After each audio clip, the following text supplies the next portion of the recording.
Hello, we're the novices. We took on Project for Healthy Minds and Healthy Lives. That's us there. The summary was to analyse the differing attitudes towards the mental health within the workplace and how each employee would like to work to optimise their productivity. We've looked at the aims of the challenge as shown on this screen and the background content and then produced a product vision. It would be a tool for HR departments and business owners who currently don't have an efficient system in place for employees to monitor who is likely to need mental health assistance. Currently, they're working on standard one-to-ones. We've tried to work on a tool that will be more efficient. Kate. We use the data to provide some insights into mental health at work. Males aged 30 to 34 were most likely to feel that a mental health issue would affect their productivity or hurt their career. Next slide, please. Over half of the respondents said their company has not discussed mental health, and 2/3 do not have access to resources around mental health.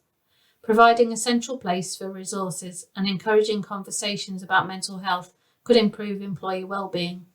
2/3 of respondents felt their discussions would not be kept private. Protecting privacy by offering a safe and confidential space for conversations would encourage openness about mental health. Next slide, please. We use some questions as indicators of the stigma surrounding mental health at work. Next slide. Again, males aged 30 to 35 thought that discussing a mental health issue at work would cause negative consequences. And the next slide. The same group were also likely to discuss mental health with co-workers. It should be noted that this group has the highest number of respondents across all surveys. Next. So we also create a Power BI interactive dashboard to display these insights in a visualised way.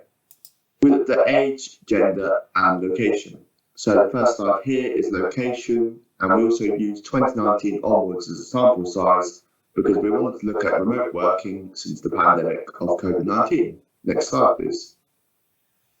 This is where we looked at age, and we looked at age against how many people currently have a mental health disorder and how many people would feel comfortable discussing it with a direct supervisor. And it came up with some quite interesting insights.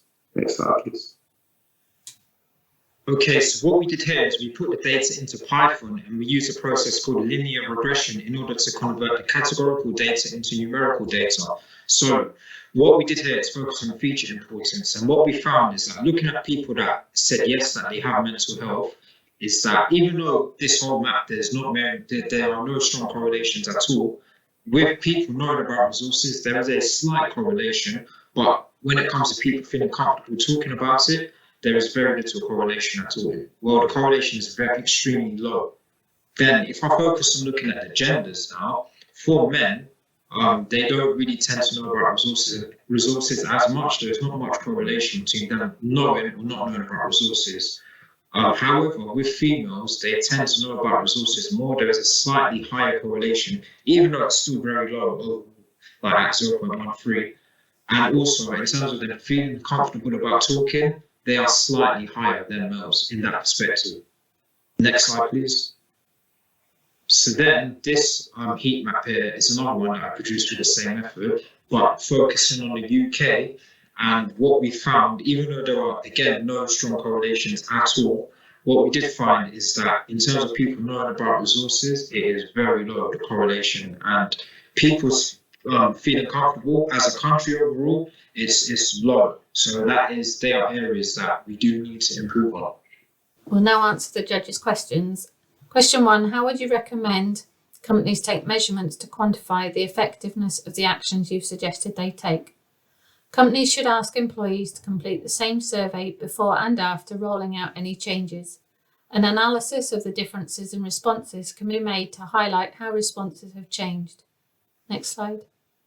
Question 2, are there any factors not visible from the dataset that may have impacted mental health?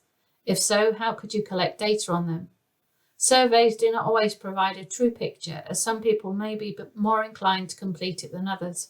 Confidential interviews with employees may produce more detailed and more balanced responses. Next slide. How do the visualisations you've created help drive the decision-making process when recommending actions for companies to take to improve employees' mental health? The results highlighted that people are uncomfortable discussing mental health issues with their supervisors. This might suggest that having another person for employees to discuss mental health issues with would increase conversations. The filters allow a company to view the results on the dashboard in a way that mirrors their company composition.